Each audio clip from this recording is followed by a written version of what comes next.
Hi ಹಾಲ್ 30 days fitness challenge ಅಲ್ಲಿ day 3 ಇವತ್ತು morning ಎಂಟಿ stomach ಅಲ್ಲಿ ಡಿಟಾಕ್ಸ್ ಡ್ರಿಂಕ್ ಬೂದ್ ಕುಂಬಳಕಾಯಿ ಜ್ಯೂಸ್ ಅನ್ನ ಕುಡಿದೆ. ಹಾಗೆ ಬ್ರೇಕ್ಫಾಸ್ಟ್ ಗೆ ಓಟ್ ಮೀಲ್ ಅನ್ನ ಮಾಡಿದೆ. ಸೊ ರೆಸಿಪಿನ ಆದಷ್ಟು ಬೇಗನೆ ಶೇರ್ ಮಾಡ್ತೀನಿ. ಹಾಗೆ 10 to 11 o'clock ಮಿಡ್ ಮಾರ್ನಿಂಗ್ ಅಲ್ಲಿ ಸೋಕ್ ಮಾಡಿರುವಂತ ಡ್ರೈ ಫ್ರೂಟ್ಸ್ ಅನ್ನ ತಿಂದೆ. ಹಾಗೆ ಲಂಚ್ ಗೆ 2 ಟೇಬಲ್ ಸ್ಪೂನ್ ಅಷ್ಟು ಕರಡು, ಹಾಗೆ ಕುಕುಂಬರ್ ಸಲಾಡು, ಹಾಗೆ 3 ಚಪಾತಿ ಪಲ್ಯವನ್ನ ತಿಂದೆ.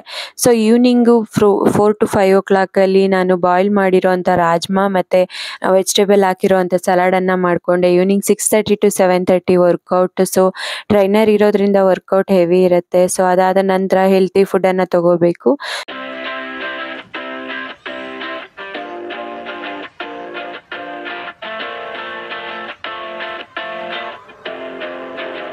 ಸೊ ಡಿನ್ನರ್ಗೆ ನಾನಿಲ್ಲಿ ಪಾಲಕ್ ಪರೋಟ ಮತ್ತೆ 3 ಬಾಯ್ಲ್ಡ್ ಎಗ್ ವೈಟ್, ಹಾಗೆ 1/2 ಕಪ್ ಅಷ್ಟು ಚಿಕನ್ ಅನ್ನ ತಗೊಂಡೆ. ಹಾಗೆ before bed boiled jeera water. ಇದಾಗಿತ್ತು ಈ ವಿಡಿಯೋ ಇಷ್ಟ ಆಗಿದ್ರೆ ಲೈಕ್ ಮಾಡಿ, ಶೇರ್ ಮಾಡಿ. Thank you.